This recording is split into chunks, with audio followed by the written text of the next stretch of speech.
நண்பர்களே, பரலோகம் ஒளியாலும் அமைதியாலும் நிரம்பி நிறைந்த இடம்.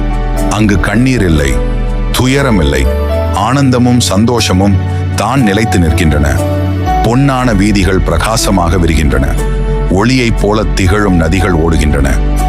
என்றும் காயாத மலர்கள் மலர்கின்றன. அங்கே தேவதைகள் வெள்ளை ஆடையுடன் மகிழ்ச்சியுடன் பாடுகின்றனர். சிறார்கள் சிரித்துக்கொண்டே ஓடி விளையாடுகின்றனர். மக்கள் எல்லோரும் வெள்ளை ஆடையில் அமைதியோடு ஒன்றிணைந்து நடக்கின்றனர். பரலோகத்தின் நடுவில் ஒளியின் சிங்காசனத்தில் அன்பான இயேசு ஆண்டவர் அமர்ந்திருக்கிறார். அவரது முகம் சூரியனை விட பிரகாசமாக, அவரது கரங்களில் அன்பும் கிருபையும் நிரம்பி வழிகிறது. அனைத்து ஜாதிகளிலிருந்தும் மக்கள் வந்து இயேசுவை துதித்து வணங்குகின்றனர். தேவதைகளின் குரல்கள் சேர்ந்து ஹல்லேலூயா ஹல்லேலூயா என்று முழங்குகின்றன. இயேசு கரங்களை விரித்து அனைவரையும் ஆசீர்வதிக்கிறார். அவரது ஒளி பரலோகம் முழுவதும் பரவி அமைதியும் சந்தோஷமும் என்றும் நிலைத்திருக்கிறது.